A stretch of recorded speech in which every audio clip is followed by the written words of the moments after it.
But before we talk about the teams that are still left that are playing for the Super Bowl in Kansas City and Tampa, why don't we talk for a second, guys, about the teams that got knocked out? Let's start with Green Bay. Mike, do you make anything of the Aaron Rodgers, we're not sure, was that heat of the moment? What do you think that was? Well, I think now that I've had a couple of days to think about it, talk about it, hear his follow-up, I can boil it down to this.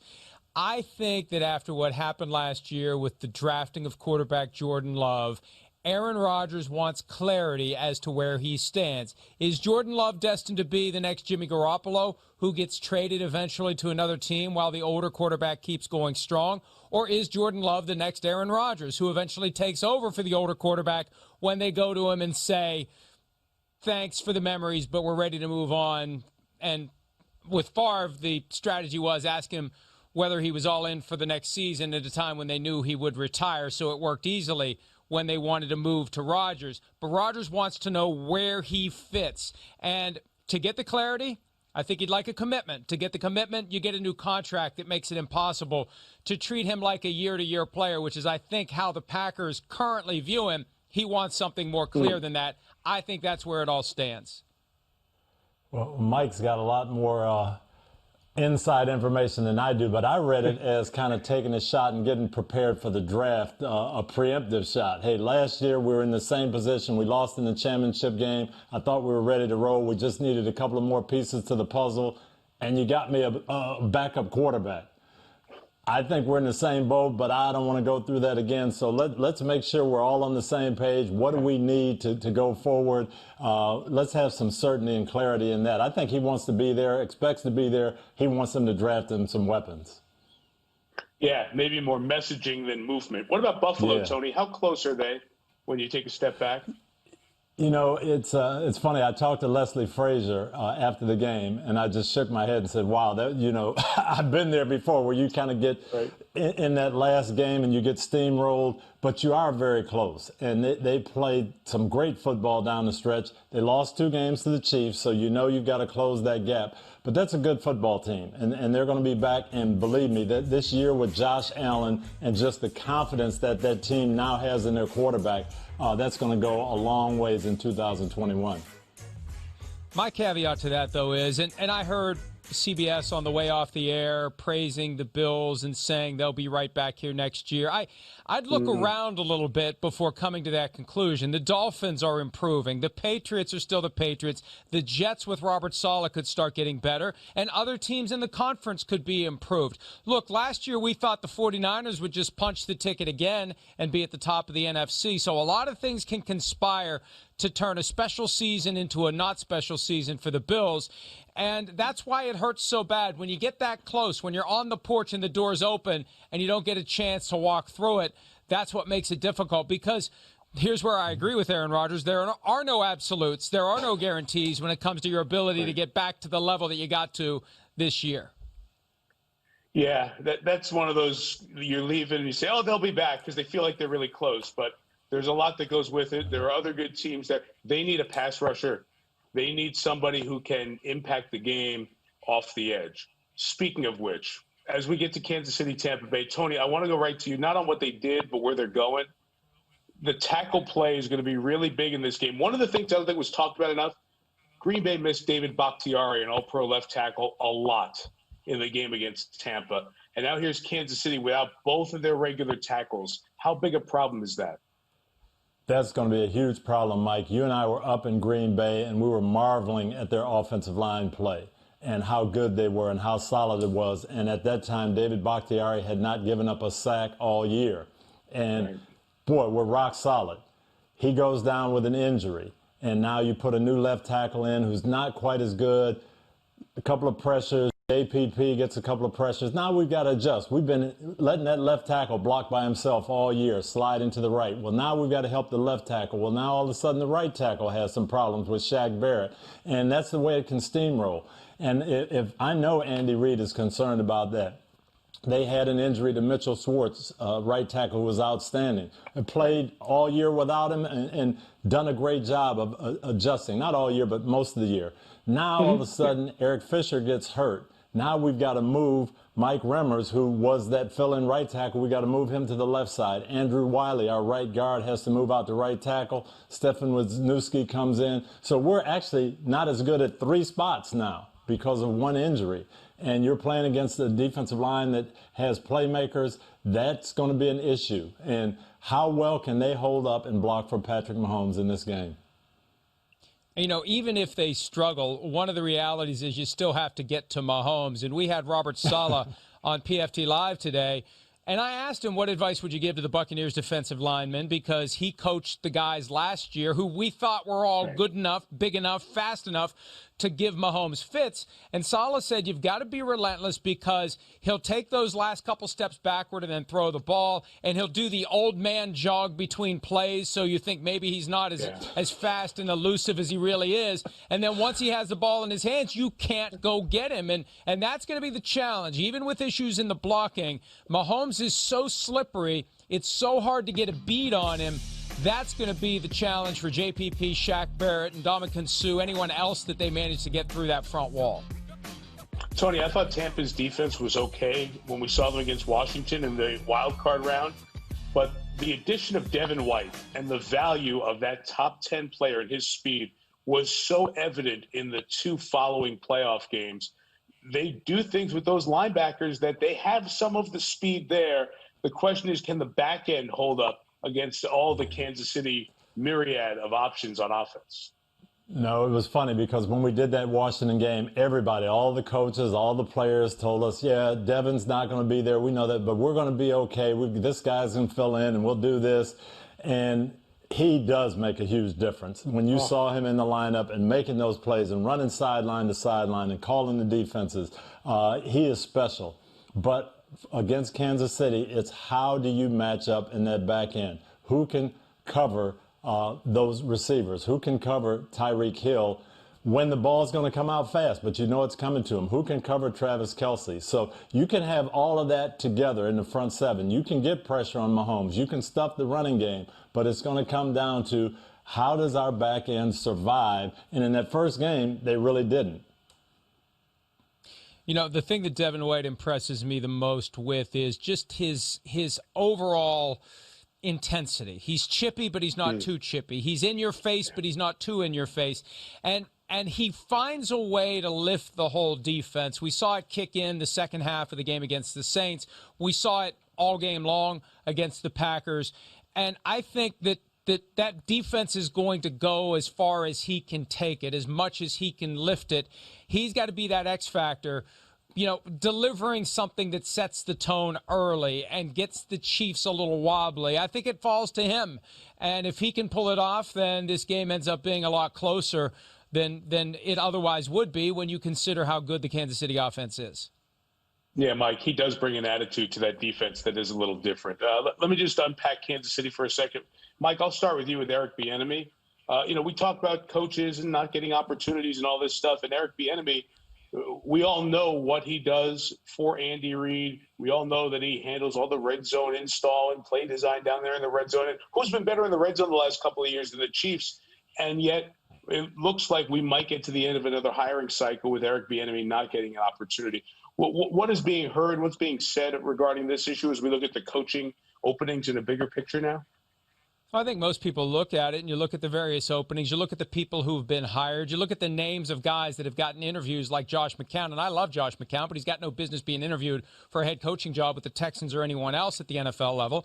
And I think people are just kind of resigned. It's kind of like, okay, well, all right, I guess next year the window's going to open for Eric Bieniemy. I don't know what more he needs to do, though, to convince someone that he's the right guy to pair up with a quarterback, ideally a young quarterback, and mold him into a guy who will perform like Patrick Mahomes. Now, it may not be the same skill set, but you get the most out of what the guy does. You design plays that are aimed to draw out his strengths and conceal whatever weaknesses he may have.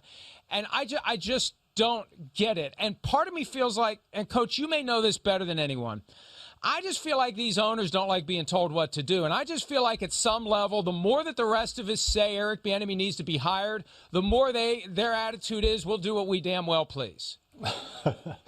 Well, I don't think it's that necessarily, but everybody is looking for something. Everybody has something they're looking for. And I went through that interview process. And the thing that I learned from it is you might not be exactly what they're looking for, even though you're a good candidate. And that happened to me a couple times. I'll give you for instance, Jacksonville Jaguars, when they were starting their franchise up, Wayne Weaver interviewed me, and it was great, and it went well. And we came down to the end, and he said, I'm really looking for one person to run everything.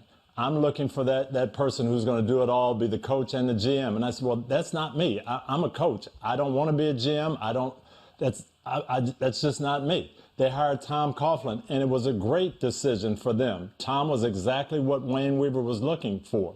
The problem then comes is when people go and say, why didn't you hire Tony Dungy? And instead of saying, well, you know, he wasn't exactly what we're looking for. I didn't think he was qualified to do this, this, and this. Then they say, well, you know, we don't know. And then it becomes, well, he was not a good interview. And I heard that after, you know, a couple of mine after that Jacksonville. So, well, maybe he doesn't interview well. And that's not it at all. Sometimes it just hurts. It's hard for that person to say, you know what, we interviewed Eric Bieniemy, we liked him, but we liked something in this other guy's skill set a little more. And I think that's where Eric is right now. As a matter of fact, I had a long conversation with Rich McKay, who did a search for Atlanta and interviewed Eric Bieniemy, and he said he heard that Eric didn't interview well. He called a couple of reporters and journalists and said, let me set the record straight. Eric Bieniemy was phenomenal in the interview. I don't want to hear that, but it just wasn't what we were looking for. We liked Arthur Smith and we hired him, but don't trash Eric Bieniemy because we didn't hire him. Tony, does that help right there? I'm sorry, Mike, where Rich McKay will get word out to other people that this narrative is not true. It wasn't a fit, and that helps quell that conversation that keeps building, quote, he doesn't interview well? It absolutely does. Those interviews help. And I know people don't like the Rooney Rule, and they really think it's a problem when guys interview and don't get jobs. But it does help. I remember years back, Leslie Frazier, who's kind of in the cycle now. He interviewed with Bill Parcells. Bill Parcells was in Miami making the decisions. And he and Parcells had a difference of philosophy. You know, we played small guys and fast guys and built our defense on speed. And Parcells was big guys, 3-4, dominant up front, just big physical. He said, I don't know that I could play your style. But he called a few people and said, hey, Leslie Frazier is really, he's fantastic. And you need to talk to him. He's got some, didn't fit with us, but he's got some good things, and I liked him. And that helped Leslie down the road as people said, well, gosh, if Bill Parcells could recommend him, even though they didn't hire him, maybe he's somebody I need to talk to. And so, yes, when the Rich McKays and the Bill Parcells get that out there to the people in the know, it does make a difference. Here's what I'm struggling with. First of all, how is Eric Bieniemy not what one of these teams is looking for when you consider the pipeline that's been established of Andy Reid assistants in Kansas City? Doug Peterson was what the Eagles were looking for. Same guy, same demographic, same everything, not calling the plays, involved in the play design, doing the same things that Eric Bieniemy's doing. And he got a Super Bowl win for the Eagles. Matt Nagy ended up being what the Bears were looking for. And you look at the Eagles now with Nick Sirianni. How is Sirianni who they're looking for but not Bieniemy? And you look at the Lions with Dan Campbell and biting off guys' kneecaps. How is that what the Lions are looking for and not Eric Bieniemy? That's just what confuses me. How is this guy, like whatever you think you want, how is this guy not someone that makes you say, forget about what we want, this is what we need? Well, Mike, I look at it that way, and I kind of chuckled. I was going to write my headline. It's not Eric Bieniemy's fault. It's Andy Reid's fault. Andy Reid has lost his touch because from 2001, everybody he's hired and put in that position, we've said, gosh, this is a great guy. Andy Reid knows how to pick offensive coordinators. Doug Peterson, Matt Nagy, all these guys, and even before that in Philadelphia, same thing. Brad Childress. You can go back. Everybody that Andy Reid has picked and put in that position has been fantastic. But now he doesn't know what he's doing. He picked a guy that's not very good now, in Eric Bieniemy.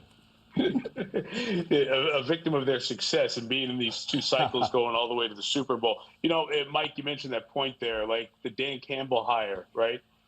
That screams to what Tony was saying of Chris Spielman was brought in as a football guy to run the search. You tell me that Dan Campbell's not a Chris Spielman type guy. So to Tony's point, may have been good, but we were looking for a certain type. You can kind of see those connections there. Not that Bieniemy didn't bring that, but when I was listening to the kneecap press conference, like you talked about Dan Campbell, that connected. Like, okay, this guy and Chris Spielman had to connect perfectly in the conversation. Let me end here with this topic, and we'll keep the Detroit and Houston thing going for a second.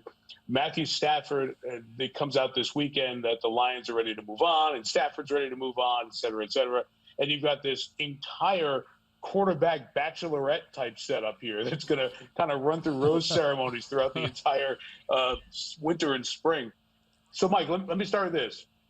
If you took Matthew Stafford and put him in Houston, what would it take for the Lions to trade with Houston for Deshaun Watson? Oh, they're one this year, plus what else to make that happen? Well, I think before we get to that point, Mike, we assume that Deshaun Watson would want to go to Detroit. And, you've got to want to be at the place where you're being traded, or that team's going to say, well, we're just inheriting someone else's problem. We're getting a guy that doesn't want to be here. So assuming that Watson would want to go there, then it becomes who else is at the table, other teams he'd be interested in. And I think if the Texans ever decide to go through with this, you have Deshaun Watson list all the teams he'd play for, and then you basically hold up his contract and you hold an auction until somebody gives you exactly what you're looking for, the most you can get. That's what you do. So for the Lions, it would have to be, assuming that he wants to play for the Jets, which he reportedly does, or he'd play for the Dolphins, which he reportedly does. Which of those teams, plus any others he'd play for, will come in with that first rounder plus? And if the Texans want Matthew Stafford, that gives them an edge, because then you get a player out of it that's a known commodity that you would like to have. That was the thing that came up about the Dolphins and Tua. Maybe the Texans don't want Tua, so if you're going to trade Tua for Deshaun, it's not going to work. Maybe you need to do a 3-team deal. So it all depends on where Deshaun Watson wants to go and how many other teams are in that mix and how much they bid that price up until the Texans pull the trigger. Tony, there are so many teams. Go ahead. You go ahead, Tony. I'm sorry. I'm going to throw out one with Deshaun that may be a head scratcher. I'm sitting there saying where could he go and who could he impact. But imagine Deshaun Watson in the Rams offense and with that defense. I don't know if it could ever be pulled off, but I think he'd be perfect for what they've got going in the play action rollout game, and with that defense, just a thought. And a good one, too. Tony, if you're Houston, you're Detroit, you have quarterbacks who are being talked about being moved. Who knows who the head coach is going to be in Houston? Maybe Deshaun wants to stay, et cetera, right? Would you, as a coach, push management to make sure that guy gets traded to the other conference, that he's out of your conference and you rarely have to see him? Ideally, that's what you would like. But what would happen, and in Matthew's case, it's going to be a coach who hasn't had a history with him. If I've been with him, then I want to see him go and succeed. I want to see him have a chance because I've built that rapport with him. But yes, if I'm just coming in as Dan Campbell, I want to get him as far away from me as I can so he doesn't come back and play us. And I agree with that. I agree with that completely, because I don't know what kind of animosity may be lingering between the Lions and Stafford and how much extra motivation he would have if he were competing directly with the Lions. And that just ultimately makes you look bad for trading him if he ends up being a thorn in your side going forward as you try to qualify for playoff berths. Now with 3 wild card berths, you're competing with teams in other divisions almost as much as you're competing with teams in your own division. So I would want to get him out of the conference. Mike, what's the biggest off-season move that will help set the dominoes for everything else? Well, I think knowing whether or not the Texans are going to entertain trade offers for Deshaun Watson will be the first one, because I think that's the guy who's going to generate the longest list of suitors and who would be traded right at the outset of the league year. Let's get this one figured out, and then all the other quarterbacks will fall into place after that. So he's not yet asked to be traded because he knows that once he says those words, you can't go back. but it looks like he's moving in that direction. And I think the next piece of the puzzle is what they do with the head coach, and then they'll either get a trade demand or they won't. So, Tony, unless you have Mahomes or Josh Allen or like a really great established quarterback, does everyone else have the conversation? I'm talking like 15, 20 teams. Do they all have the conversation, head coach, GM, team president, owner? Hey, do we want in on this? Do we make an effort I think here? you have to. Yes, I think you have to have that conversation. If you have a feeling that he's on the market, hey, here's a guy who we know can do. This is not speculation. We believe Trevor Lawrence can do it, and maybe he's going to be like Justin Herbert. But we've seen this guy come in and play at a high level. He's 25 years old. Yes, we've got to at least investigate what would it take for us to get him. Mike Florio. And one thing to remember. Good. The salary cap is going down from last year. Right. Teams don't do their contracts with the idea that the salary cap is going down. They do it with the idea the salary cap's going up. So for any of these quarterback musical chairs, cap charge of absorbing a guy and the cap charge of moving the guy you have is going to combine, and it may make it too much. Like for a team like the Rams, it may be a combination that makes it impossible. Mike, wouldn't this be a great year to have the combine in Indy? Can you imagine all the chit-chat that would be going around Indy the week of the combine? Oh, my God. Agents moving back and forth, yes. I'm hearing this. I heard, hey, I was out last night, and you know what I heard? And that becomes a Florio story, and it goes on for days. So, all right, enjoy the Pro Bowl this week, guys. I know we all have that marked, and then we'll reconvene. Can't wait. Before Super Bowl 55. Have a great week, guys.